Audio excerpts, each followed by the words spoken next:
আসসালামু আলাইকুম ও রহমতুল্লাহ। প্রিয় দর্শক, এমপি আজিম খুন, কলকাতায় সেই বন্ধু কেন লাপাত্তা? কিছু কি লুকানো হচ্ছে? হঠাৎ প্রধানমন্ত্রীর APS-2 হাফিজুর, DPS তুষারের নিয়োগ বাতিল। জানাবো এর বিস্তারিত, ভিডিওটি না টেনে দেখতে থাকুন। এমপি আনোয়ারুল আজিম আনার কলকাতায় প্রথমে ওঠেন তার বন্ধু গোপাল বিশ্বাসের বাড়িতে। সেখান থেকে বের হয়েই নিখোঁজ হন তিনি।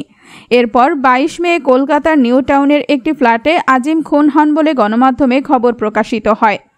আজিমের নিখোঁজ নিয়ে 18 মে জিডি করেন বরানগরের 17/3 মণ্ডলপাড়া লেনের বাসিন্দা গোপাল।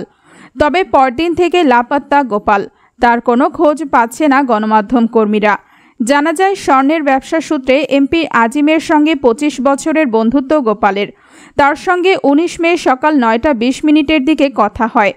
বাড়ির ঠিকানা জানাতে টালবাহানার এক পর্যায়ে গোপালই ক্যালকাটা পাবলিক স্কুলের সামনে আসতে বলেন। সকাল 10:30টার দিকে স্কুলের সামনে পৌঁছলে সব ধরনের যোগাযোগ বন্ধ করে দেন তিনি।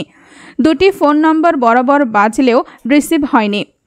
পরে জিডির ঠিকানা ধরে দুপুর 2:30টার দিকে গোপালের বাড়িতে গেলে তিনি দেখা করেননি। ফ্ল্যাটের ব্যালকনি থেকে উকি মেরে গোপালের স্বর্ণের ব্যবসার স্টাফ পরিচয় দিয়ে একজন জানান, গোপাল চিকিৎসক দেখিয়ে চলে আসবেন ঘণ্টা খানেকের মধ্যে। তবে বাড়ির নিচে আরও 7 ঘন্টা অবস্থান করেও তার দেখা মেলেনি। সেই থেকে গণমাধ্যমে কোনো বক্তব্য দেননি গোপাল। জানা গেছে, গোপালের বাড়িতেই SRV নামে তার স্বর্ণের ব্যবসার অফিস। এমপি আজিম নিখোঁজ হওয়ার পর থেকে সেটি বন্ধ। গোপালের প্রতিবেশীরাও তার সম্পর্কে খুব একটা জানেন না। সূত্রের দাবি, গোপালকে আসামি নয়, রাজসাক্ষী হিসেবে দেখছেন তদন্তকারীরা। তার মাধ্যমেই এই হত্যার রহস্যের প্রাথমিক জট খুলতে সক্ষম হয় সিআইডি। পুলিশ গোপালের বাড়ির সিসিটিভি ফুটেজে দেখতে পায় আজিম সেখানে 12 মে প্রবেশ এবং পরদিন বেরিয়ে যান। গোপালের কাছ থেকে প্রাথমিকভাবে তাদের ব্যবহৃত গাড়ি, চালক এবং অভিযুক্তদের সম্পর্কে ধারণা পায়। কেন্দ্রীয় গোয়েন্দা সংস্থার সূত্র জানায়, বন্ধু হিসেবে আজিমের ভারত এবং বাংলাদেশে ঘনিষ্ঠ বন্ধু, এমনকি শত্রু সম্পর্কেও ভালো জানাশোনা গোপালের। তদন্ত শুরু পর থেকে প্রয়োজনে সাড়া দেন গোপাল। ফলে তাকে আটক বা হেফাজতে নেওয়ার প্রয়োজন মনে করেনি পুলিশ। যদিও মৌখিকভাবে তাকে এলাকা ছাড়তে নিষেধ করে পুলিশ। ওই সূত্রের দাবি, মুখোশ খুললে তদন্ত সংক্রান্ত তথ্য বলে দিতে পারেন গোপাল। এমন আশঙ্কা থেকে তদন্ত কর্মকর্তারা তাকে চুপ থাকার পরামর্শ দেন। নাম প্রকাশে অনিচ্ছুক বাংলাদেশের গোয়েন্দা সংস্থার এক কর্মকর্তা বলেন, তদন্তের শুরু থেকে গোপাল আমাদের সন্দেহের ঊর্ধ্বে ছিলেন না। তবে তিনি যে ধরনের তথ্য দিয়েছেন তাতে কোনো ভুল পায়নি। অভিযুক্ত অনেকেই চিনতেন গোপাল।